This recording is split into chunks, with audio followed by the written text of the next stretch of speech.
Orphan Train Rider, One Boy's True Story. Chapter 4, The First Orphan Trains. Orphan trains like the one Lee was about to board have been operating in the United States since 1854. By 1930, when they stopped running, the trains had carried about 200,000 homeless children from the city streets and orphanages of the East to new homes and families in the West, Midwest, and South. The orphan trains were started by a minister named Charles Loring Brace. He had worked in the slums in New York City and was very worried about the homeless children. They needed housing, medical care, good food, warm clothing in winter, and schooling. In 1853, Brace started the Children's Aid Society. As soon as he opened an office in the slums, the children came. Brace wrote to them. Most touching of all was the crowd of wandering little ones who immediately found their way to the office. Ragged young girls who had nowhere to lay their heads. Children driven from drunkards' homes. Orphans who slept where they could find a box or stairway. Boys cast out by stepmothers or stepfathers. Newsboys whose incessant answer to our question, "Where do you live?" rang in our ears. "Don't live nowhere." Little bootblacks, young peddlers, pickpockets and petty thieves trying to get honest work. Child beggars and flower sellers growing up to enter courses of crime. All this motley throng of infantile misery and childish guilt passed through our doors, telling us there are simple stories of suffering and loneliness and temptation until our hearts became sick. Brace asked wealthy people to help support the Children's Aid Society. He also wrote articles and gave speeches for pay. He used all the money he raised to start programs to help children help themselves. The homeless children needed somewhere to live, but Brace did not think orphanages were a good solution.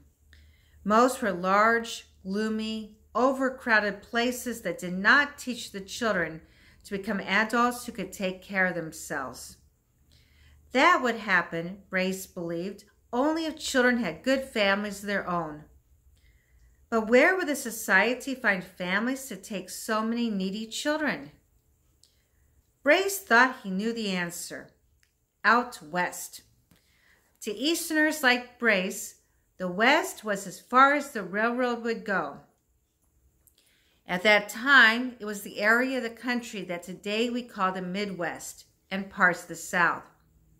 Like many people then, Brace had an idealized view of the West.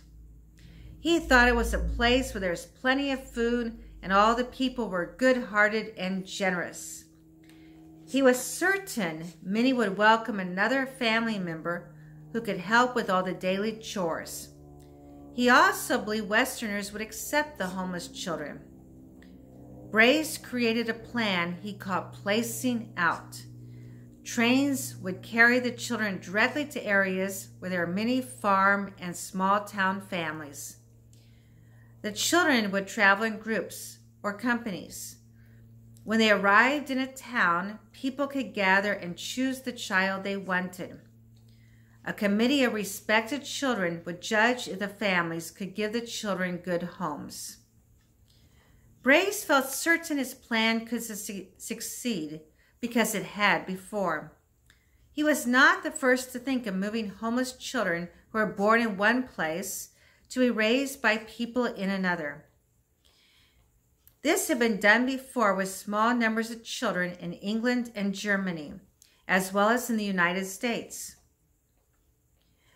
By the time Brace's Placing Out program ended 75 years later, it had resulted in the largest children's migration in history. Anxious to test his theories, in 1853, Brace sent 164 boys and 43 girls to homes in farming areas of New York and nearby states. These placements were a success. The young people found good homes and began learning trades. Brace wasted no time. In 1854, the Children's Aid Society sent 46 boys and girls ages 10 to 12 to a little town in Michigan. Within a week, every boy and girl had a home. Inspired by this success, the society made plans to send large groups of children west on what was soon became known as orphan trains. And this concludes Chapter 4 of Orphan Train Rider, One Boy's True Story.